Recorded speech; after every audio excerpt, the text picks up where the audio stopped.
在本院有一位心脏科医师他本身 BMI 体脂肪确实是比较高一点那也有在固定服用这个高血压的药物。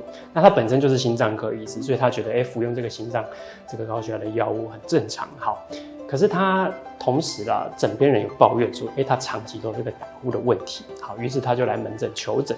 确实，在经过我们居家睡眠检测之后呢，发现他有这个重度睡眠呼吸中止的情况 ，maybe 已经持续了好几年的时间了。有时候开车大概开半个小时就会有昏昏欲睡的感觉。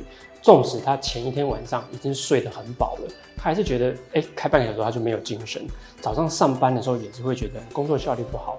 因为是重度的患者，我们还是有安排一个呼吸器的介入治疗。经过呼吸器的治疗1个月左右，其实他回诊的时候就有明确的告诉我们说，他在开车的这个觉得他开半个小时以上，现在好像都不会累了，也都不会想要睡觉了。